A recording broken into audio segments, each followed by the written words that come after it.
রবীন্দ্রনাথের বীরপুরুষ কবিতার সেই ছোট্ট ছেলেটাকে কে না ভালোবাসে? ভীতু, নরম, সুন্দর, মাকে নিয়ে অনেক দূর পথে বেরিয়ে পড়েছে সেই ছেলেটা।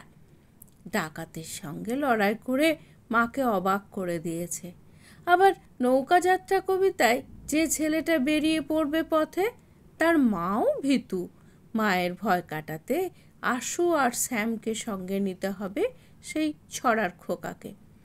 এখন এই যে ভয় কাতর মায়ের কনসেপ্ট, এটা গড়পড়তা সব বাঙালি মায়ের সঙ্গে মিলে যায়।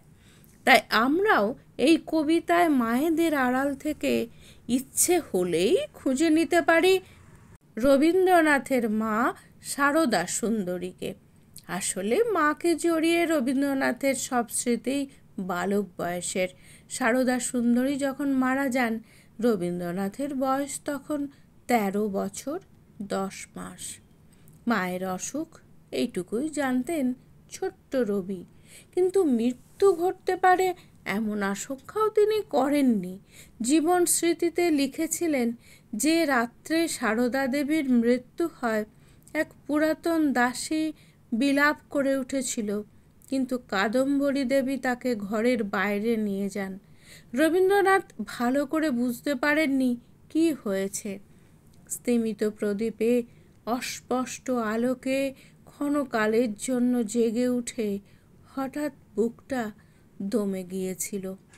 সকালে উঠে মায়ের সুসজ্জিত দেহ দেখে মৃত্যুর ভয়ঙ্কর কোনো রূপ তার চোখে ধরা পড়েনি, বরং সেদিন প্রভাতের আলোকে মৃত্যুর যে রূপ দেখেছিলেন তা সুখ সুপ্তির মতোই প্রশান্ত ও মনোহর। সারদা সুন্দরীর অসুস্থতার সময় দেবেন্দ্রনাথ বাইরে। সকলে ভেবেছিল দুজনের দেখা বুঝি হবে না, কিন্তু দেবেন্দ্রনাথ এসে পৌঁছালে তার পায়ের ধুলো মাথায় নিয়েই সারদা সুন্দরী অমৃত লোকে যাত্রা করেন। সারদা সুন্দরীর শয্যা চন্দন অভ্র দিয়ে সাজিয়ে দেবেন্দ্রনাথ বলেছিলেন, 6 বছর বয়সে এনেছিলেম, আজ বিদায় দিলেম। তখন 1875 সালের 11ই মার্চ। সারদা দেবীর বয়স মাত্র 49। অতীত ইতিহাসের প্রাচীন পৃষ্ঠা উল্টে চলুন যাওয়া যাক 1834 সালের মার্চ মাসে। প্রিন্স দ্বারকানাথ ঠাকুরের বড় ছেলে দেবেন্দ্রনাথের জন্য সুন্দরী পাত্র খোঁজা চলছে। এই খবর পেয়ে সারদা সুন্দরী নামের একটি 6 বছরের বালিকার কাকা নাকি ভাইজিকে কলকাতায় নিয়ে গিয়ে বিয়ে দিলেন দেবেন্দ্রনাথের সঙ্গে।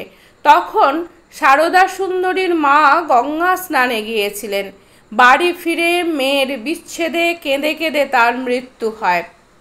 যশোরের দক্ষিণডিহির রামনারায়ণ চৌধুরীর মেয়ে সারদা তথা শাকম্ভরীর জীবনের প্রথম পর্বের এই গল্পটি লিখেছিলেন জ্ঞানদা নন্দিনী দেবী। মেয়েটি অত্যন্ত সুন্দরী ছিলেন। যশোর থেকে ঠাকুর বাড়িতে পুত্রবধূ আসলেই নাকি তিনি আদর মাখানো কণ্ঠে বলতেন, বেশ হয়েছে, আমাদের বাড়িতে যশোরের মেয়ে এলো। 6 বছরের স্মৃতি না থাকলেও নিজের শিকড় তো মেয়েদের সবসময় মনে মনে ডাক পাঠায়। সারদা দেবী যখন ঠাকুর বাড়িতে আসেন, তখন দ্বারকানাথের ধন ঐশ্বর্য সকলের কাছে ঈর্ষার বস্তু। কলসিতে করে টাকা আসতো ঠাকুর বাড়িতে। মেয়েদের অবস্থা কিন্তু হতাশাজনকই ছিল। অনাত্মীয় পুরুষ অন্দরমহলে প্রবেশ করতে পারতেন না। মেয়েরা বাইরে বেরোতেন টকটকে লাল হলুদ পাড়ের পালকির ঘেরাটোপে। সারদা সুন্দরী রত্নগর্ভা। শুধু রবীন্দ্রনাথ নয়, তার প্রায় প্রতিটি সন্তান ঠাকুরবাড়ির গর্ব। কিন্তু তিনি নিজে সহজ সরল গৃহবধূই ছিলেন। তার এবং তার যা যোগমায়া দেবীর জন্য মাইনে করা বৈষ্ণবী রাখা হয়েছিল। রামায়ণ, মহাভারত, চাণক্য শ্লোক, কলা পাতায় চিঠি লেখা এসব করতেন সারদা সুন্দরী। শোনা যায় সুযোগ পেলেই বই নিয়ে বসে যেতেন। কোনো বই না পেলে অভিধানই পড়তেন। থিয়েটার দেখতেও পছন্দ করতেন, কিন্তু তার জীবনের কক্ষপথ ছিল স্বামী কেন্দ্রিক। অলকা সুন্দরী দেবী এবং দিগম্বরী দেবীর কাছ থেকে দেব ও দ্বিজে ভক্তিও শিখেছিলেন সারদা সুন্দরী।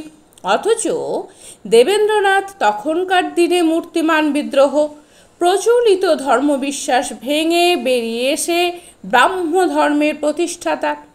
ঠাকুরবাড়ির অন্দরমহলে তার নির্দেশেই বন্ধ হলো প্রতিমা পুজো। দেব বিগ্রহ নিয়ে পৃথক হয়ে গেলেন গিরীন্দ্রনাথের বিধবা পত্নী যোগমায়া দেবী। সারদা দেবীর বড় কাছের মানুষ ছিলেন তিনি। দেবেন্দ্রনাথ নিজের কর্মের পথে পরিবারকে আসতে দেননি কখনোই। অথচ তার স্ত্রী চরম একাকিত্বে শুধু তাকেই ভেবেছেন। প্রথম জীবনে ভরা শ্রাবণ মাসে দেবেন্দ্রনাথ বেরিয়ে পড়বেন দেশভ্রমণে। অনেক নিষেধের পর সারদা সুন্দরী আকুল হয়ে কাঁদতে কাঁদতে বললেন তাকেও সঙ্গে নিতে। স্বামীর নির্দেশ মেনে উৎসব মুখর দিনগুলি কাটাতেন একলা চিকের আড়ালে। ইচ্ছে থাকলেও উৎসবে যোগ দিতেন না। দেবেন্দ্রনাথ তো তখন মহর্ষি। বছরের বেশিরভাগ সময়ই তার কাটত জোড়াসাঁকো থেকে দূরে। সারদা সুন্দরীর কিন্তু আর কখনো দেবেন্দ্রনাথ ঠাকুরের সঙ্গে দেশভ্রমণে যাওয়া হয়নি। জোড়াসাঁকোতে ফিরেও দেবেন্দ্রনাথ তেতলার ঘরে নিজের মতো করেই থাকতেন। সাধারণত সারদা সুন্দরী বালুচরি শাড়ি পরে তক্তপোষে বসে সকলকে নির্দেশ দিতেন। কিন্তু বহুদিন পর পর যখন দেবেন্দ্রনাথ আসতেন তখন সারদা সুন্দরীর দিনলিপি বদলে যেত।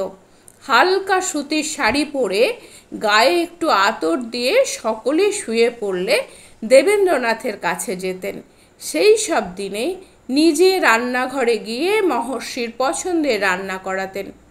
আবাল্য প্রতিমা পুজো করে আসা সারদা সুন্দরী স্বামীর বিরুদ্ধাচরণ করেননি, কিন্তু গোপনে স্বামীর মঙ্গল কামনায় মন্দিরে পুজো পাঠাতেন। গণৎকারেরা তাকে ঠকিয়ে অর্থ উপার্জন করেছেন এমন কথাও জানা যায় ঠাকুর বাড়ির পরবর্তী প্রজন্মের স্মৃতিচারণ থেকে। সংসার করেছেন খুব মন দিয়ে। রাশি রাশি পান সাজা থেকে শুরু করে কোন ছেলে ছেলের বউয়ের গায়ের রং চাপা সব দিকে নজর ছিল তার। দ্বিজেন্দ্রনাথের জন্য বিরাট পালঙ্ক বানিয়েছিলেন শখ করে। ইচ্ছে ছিল কাঠের শুক পাখি থাকবে সেই পালঙ্কে। এমনই কল্পনাপ্রবণ ছিলেন কবির মা। ঠাকুর বাড়ির সকলেই তার স্নেহের স্পর্শ পেয়েছেন। রবীন্দ্রনাথ তার নিজস্ব ভঙ্গিতে মাকে রামায়ণ মহাভারত পড়ে শোনাতেন। ভৃত্য মহলে বড় হলেও মায়ের সান্নিধ্য থেকে একেবারে বঞ্চিত ছিলেন না তারা।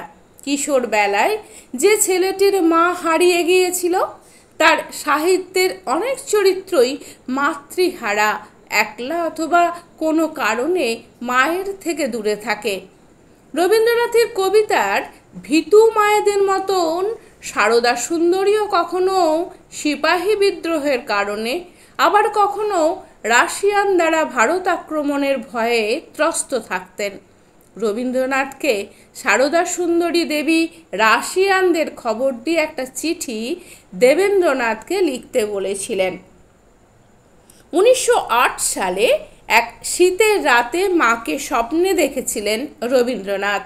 স্বপ্নে তিনি সেই ছোট, স্বপ্নেই প্রণাম করেছেন মাকে। একবার প্ল্যানচেটে মাকে আহ্বান করেছিলেন রবীন্দ্রনাথ। মায়ের বদলে নাকি মায়ের বান্ধবী চলে এসেছিলেন প্ল্যানচেটে। মায়ের প্রতি একটা প্রচ্ছন্ন টান রবীন্দ্রনাথের ছিল। একটি 6 বছরের মাতৃহারা মেয়ের গল্প সময় সেইভাবে গুরুত্ব দেয়নি। আসলে ঠাকুর বাড়ির উজ্জ্বল নক্ষত্রদের ভিড়ে এই স্নিগ্ধ আলোর কাহিনীকে কেই বা মনে রেখেছে? সারদা সুন্দরী দেবী শুধু রবি ঠাকুরের মা নন, 19 শতকের মেয়েদের সহিষ্ণুতা এবং সহজ মনের প্রতীক। বিখ্যাত স্বামী পুত্রও তার কথা সেইভাবে প্রচার করেননি কোনোদিনও। গ্রন্থঋণ রবি ঠাকুরের মা, প্রণব কান্তি মুখোপাধ্যায়, ঠাকুর বাড়ির অন্দরমহল, চিত্রা দেব, ঠাকুর বাড়ির সাতকাহন, শান্তা, শ্রীমানি ইত্যাদি। এই প্রতিবেদনটি সংগৃহীত। তথ্যসূত্র বঙ্গদর্শন, ছবি বঙ্গদর্শন ও উইকিপিডিয়া, লেখা মহুয়া দাশগুপ্ত।